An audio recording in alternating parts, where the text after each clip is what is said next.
આવો મિત્રો, happy life ચેનલમાં આપ સૌનું સ્વાગત છે। અમરનાથ યાત્રા ક્યારે થશે શરૂ? આવો આજે આપણે જાણીએ 2024ની અમરનાથ યાત્રા વિશે। આ વર્ષે અમરનાથ યાત્રાનો શુભારંભ 29 જૂનના દિવસે શનિવારે થઈ રહ્યો છે। આ વર્ષની અમરનાથ યાત્રા કુલ 45 દિવસની હશે। અમરનાથ યાત્રાનું સમાપન 19 ઓગસ્ટના દિવસે સોમવારે થશે। આ વર્ષે ભક્તો બાબા બર્ફાનીના દર્શન 45 દિવસ જ કરી શકશે। આમ તો દર વર્ષે બાબાના દર્શનનો સમયગાળો 2 મહિના સુધીનો હોય છે, પરંતુ આ વર્ષે લોકસભાની ચૂંટણી હોવાથી બાબા બર્ફાનીના દર્શનનો સમય 45 દિવસ રાખેલ છે। અમરનાથની વાર્ષિક યાત્રા 2 માર્ગો દ્વારા થાય છે।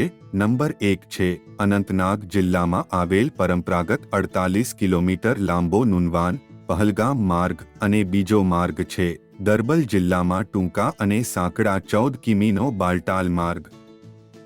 બાબાની આ યાત્રાનું આયોજન જમ્મુ અને કાશ્મીર સરકાર અને શ્રી અમરનાથજી શ્રાઇન બોર્ડના સંયુક્ત સહયોગથી કરવામાં આવ્યું છે।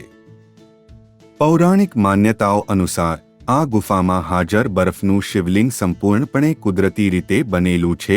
એવું કહેવાય છે કે આ ગુફામાં ભગવાન શિવે માતા પાર્વતીને અમરત્વનું રહસ્ય કહ્યું હતું, તેથી તેને અમરનાથ ધામ કહેવામાં આવે છે। આ શિવલિંગ નક્કર બરસાનું બનેલું છે। એવું કહેવાય છે કે અમરનાથ શિવલિંગની ઊંચાઈ ચંદ્રના વધવા અને અસ્ત થવા સાથે સતત વધતી અને ઓછી થતી જાય છે। એવું માનવામાં આવે છે કે બાબા બર્ફાનીના દર્શન કરવાથી કાશીમાં લિંગ દર્શન અને પૂજા કરતાં 10 ગણું, પ્રયાગ કરતાં 100 ગણું અને નૈમિષારણ્ય તીર્થ કરતાં 1000 ગણું વધુ પુણ્ય મળે છે। અન્ય બધી યાત્રાઓ કરતાં અમરનાથ યાત્રા ખૂબ જ મુશ્કેલ માનવામાં આવે છે। સમુદ્ર સપાટીથી તેની ઊંચાઈ 3800 મીટર છે। આ ઊંચાઈ પર મહાદેવ બર્ફના લિંગના રૂપમાં બિરાજમાન। અમરનાથ યાત્રાનો ટ્રેક છે ખૂબ જ મુશ્કેલ। આ 40 મીટર ઊંચા ગુફા જેવા મંદિર સુધી પહોંચવા માટે ભક્તોને લગભગ 35 થી 48 કિમીની મુસાફરી કરવી પડે છે। આ યાત્રાધામ તેના સ્થાન અને પર્યાવરણને કારણે મુશ્કેલ ટ્રેકથી બનેલ છે। મંદિરની મુલાકાત લેવા ઈચ્છતા ભક્તોની ઊંચાઈ અને અંતરને આવરી લેવા માટે સારા સ્વાસ્થ્યમાં હોવા ખાસ જરૂરી છે।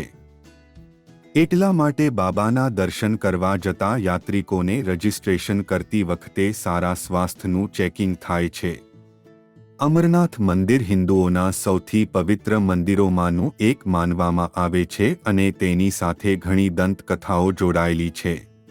તેને તે સ્થાન તરીકે પણ વર્ણવવામાં આવે છે જ્યાં ભગવાન શિવે દેવી પાર્વતીને જીવન અને અનંતકાળનું રહસ્ય કહ્યું હતું। આ મંદિરનો મોટા ભાગનો ભાગ આખા વર્ષ દરમિયાન બરફથી ઘેરાયેલો રહે છે।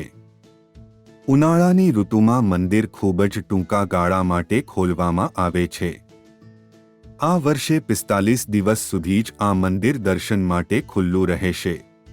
મિત્રો, આજના આ વિડીયોમાં બસ આટલું જ। જો તમને વિડીયો પસંદ પડ્યો હોય તો લાઈક કરજો, તમારા સગા સ્નેહીને શેર કરજો તથા કોમેન્ટમાં જરૂર લખશો। જય બાબા અમરનાથ।